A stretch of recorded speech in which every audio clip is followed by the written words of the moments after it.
తెలంగాణలో మున్సిపల్ ఎన్నికల ప్రచారం జోరుగా సాగుతోంది. రాజకీయ పార్టీల విమర్శలు, ప్రతి విమర్శలకు హద్దు పద్దు లేకుండా పోతుంది. నువ్వు ఒకటి అంటే నేను 10 అంటే అన్నట్టుగా ప్రచారం సాగుతోంది. ఈ ప్రచార సరళిలో నిజామాబాద్కు పోయిన ముఖ్యమంత్రి రేవంత్ రెడ్డి ఒక ఇంట్రెస్టింగ్ సవాల్ చేశారు, ఛాలెంజ్ విసిరారు.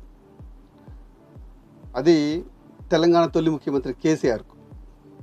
కేసీఆర్, నీకు దమ్ముంటే నేను ఉద్యోగాలు ఇవ్వలేదు అని అంటున్నావు కదా, ఎల్బీ స్టేడియంకు రా, నేను 70,000 ఉద్యోగాలు ఇచ్చినట్టు నీకు లెక్కలు చెప్తాను, ఒకవేళ చెప్పకపోతే తల నరుక్కుంటాను అన్నారు.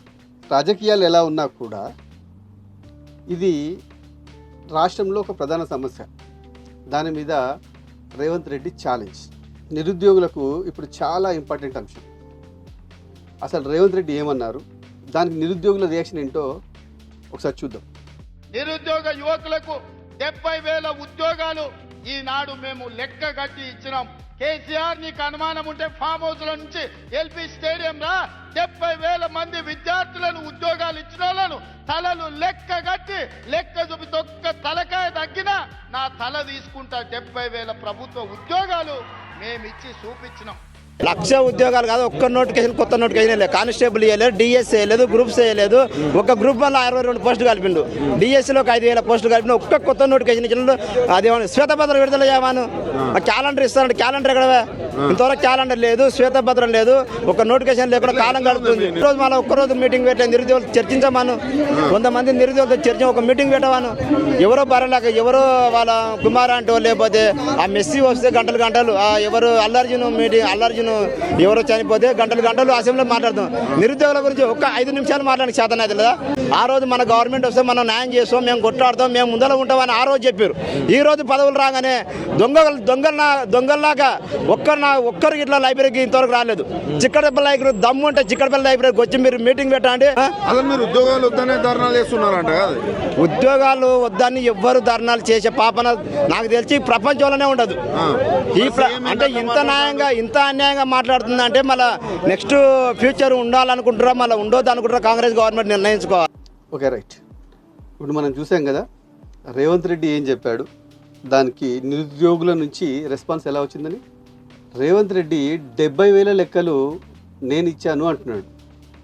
నువ్వు వచ్చాక ఒక్క నోటిఫికేషన్ కూడా వేయలేదు,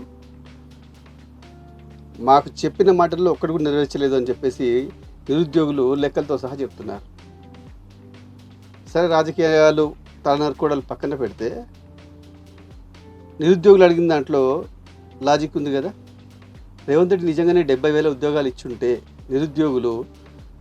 నిరుద్యోగ కవాతుకు పిలుపునివ్వాల్సిన అవసరం ఏమొచ్చింది? ఒకవేళ రేవంత్ రెడ్డి నిజంగానే 70,000 ఉద్యోగాలు ఇచ్చి ఉంటే వారు కవాతుకు పిలుపునిచ్చినప్పుడు, నేను ఉద్యోగాలు ఇచ్చాను కదనే, మీకు కవాతుతో ఏం పని అని సర్కారు గట్టిగా లెక్కలతో అప్పుడే అడగాల్సింది కదా. పోనీ ఇస్తాము అని చెప్పి, పర్మిషన్ ఇస్తామని చెప్పి చివరాఖరికి నిరుద్యోగ కవాతుకు పర్మిషన్ లేదు అని ఎందుకు తిరస్కరించారు?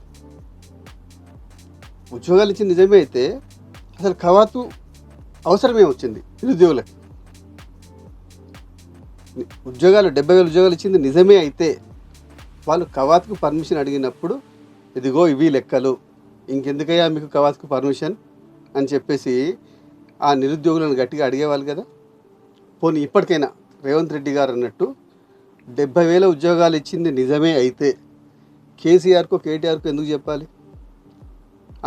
ఆ ఉద్యోగాలు కావాల్సింది ఎవరికి? నిరుద్యోగులకి. వాళ్ళకు లెక్కలు చెప్పొచ్చు కదా ప్రభుత్వ పెద్దలు. ముఖ్యమంత్రి గారైనా సరే ఎల్బీ స్టేడియంలో పెద్దగా లైవ్ పెట్టేసి అన్ని మీడియా సంస్థల్ని రప్పించి, ఇదిగో ఇది నేను ఇచ్చింది, ఇది నేను వేసిన నోటిఫికేషన్, ఇది నేను ఇచ్చిన ప్రొసీజర్, ఇది నేను ఇచ్చిన షెడ్యూల్, ఈరోజు మేము ఎగ్జామ్ పెట్టాము, ఇంతమంది పరీక్ష రాశారు, ఇంతమంది క్వాలిఫై అయ్యారు, ఇంతమంది ఇంటర్వ్యూలకు వచ్చారు, ఇంతమంది మొత్తం సెలెక్ట్ అయ్యారు, వీరికి పలానా డేట్ నాడు నేను నా చేతుల మీదుగా నియామక పత్రాలు ఇచ్చాను అని చెప్పొచ్చు కదా. చెప్తే రేవంత్ రెడ్డికి ఈ విమర్శలు పడాల్సిన అవసరం ఉండదు. ప్రతిసారి నేను ఇచ్చాను అని చెప్పుకోవాల్సిన అవసరం ఉండదు కదా. అధికారికంగా ఇచ్చిన వాటి లెక్కల్ని వాళ్ళు వేసిన నోటిఫికేషన్స్తో సహా నిరుద్యోగులు చెప్పడానికి వచ్చిన బాధ ఉంది సర్కార్కి. అసలు ఒక్కసారి లెక్కలు చెప్తే ఇది టాపిక్ చర్చనీయాంశం కాదు కదా. ప్రతిపక్షాలు ఇక ప్రశ్నించవు, అధికార పక్షానికి సమాధానం చెప్పుకోవాల్సిన అవసరం రాదు. దీనిపై మీరేమంటారు? Please comment below.